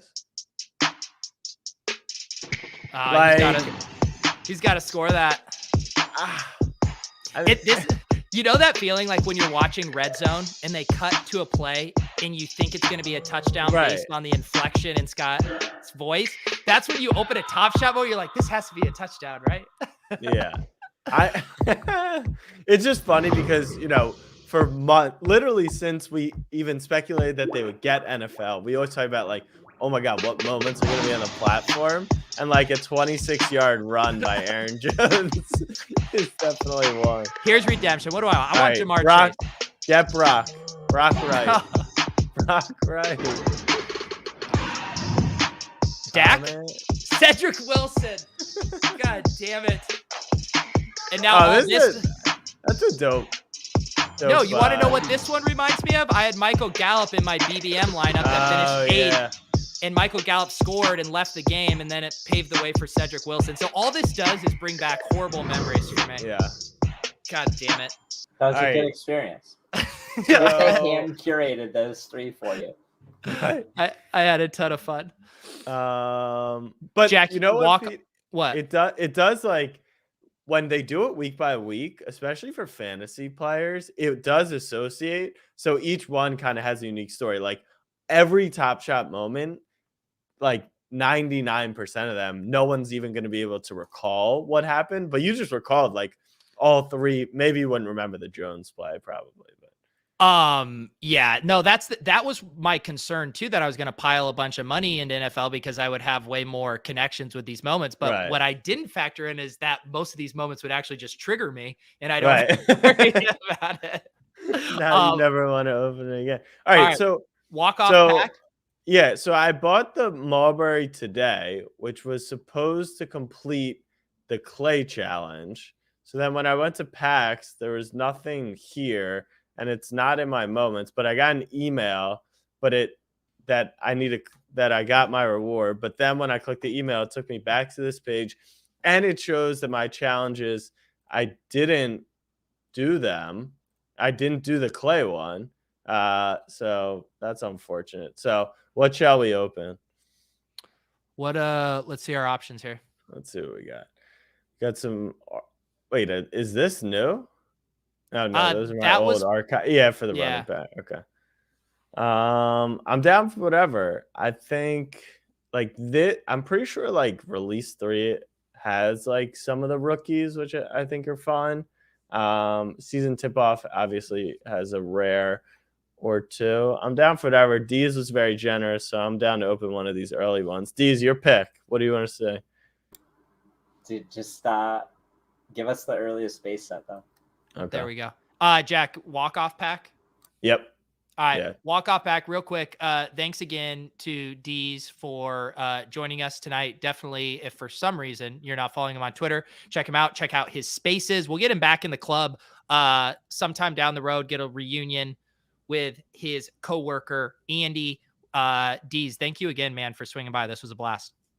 No, thank you for having me. I'm glad that I could finally get on here, and I'm glad that I have some type of software to make my video streamable, but also to protect my identity. Honestly, it's the best of both worlds. It was very fun. I didn't feel like I was talking to an anime character. I felt like I was talking to Deeze, and that's all that matters. Yeah, absolutely. Thank you again for having me. Yeah, thanks, Deeze. And thanks, chat, for clarifying. I did the flash challenge, which got me some of those packs, and I didn't do the full clay challenge. Oh, one other housekeeping thing. So next week is our anniversary show. We are working on lining up some fun guests. We're going to have giveaways. Going to be a grand old time. So make sure you guys are free next week at 9. We are going to have a birthday bash. I even convinced CSU Ram 88 to not go to his rec league basketball game to hang out with us.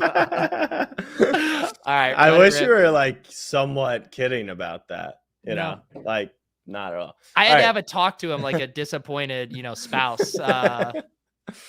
And he's very familiar with that view, actually. All right, here we go. Base set series 2 release number 3.